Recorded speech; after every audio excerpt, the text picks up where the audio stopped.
Hi, pakita ko sa'yo yung isa kong account dito sa LoadExtreme.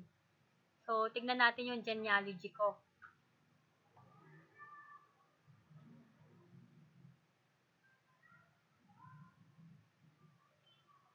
So, ako to si Angeli, then si Katrina.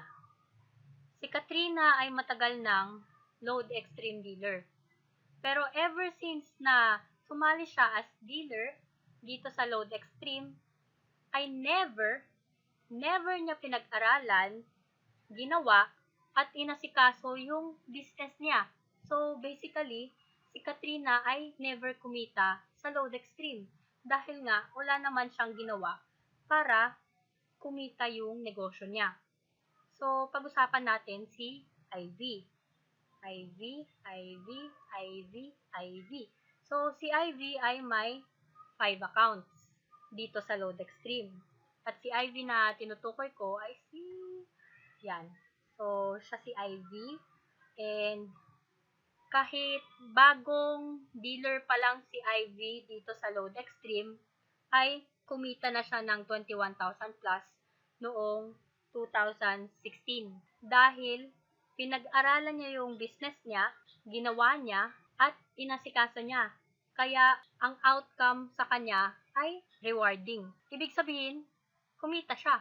So, balik tayo kay Katrina. Si Katrina ay mas nauna kesa kay Ivy. Pero dahil nga hindi naman inasikaso ni Katrina yung LoadExtreme business niya, ay naging wala ring saysay.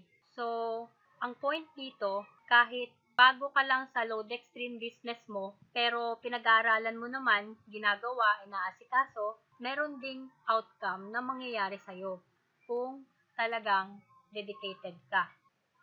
And yes, I personally know Ivy and Katrina because Ivy is my schoolmate from high school and Katrina is my cousin.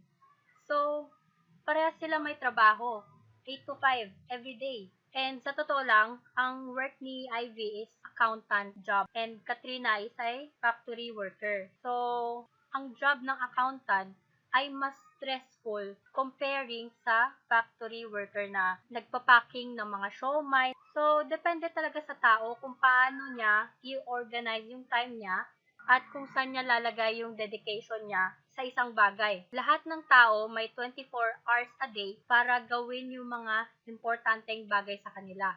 Sa case ni Ivy, alam naman natin na mas mataas yung sweldo ng accountant comparing doon sa factory worker, pero hindi yun rason para hindi gawin ni Ivy yung negosyo niya dito sa LoadExtreme.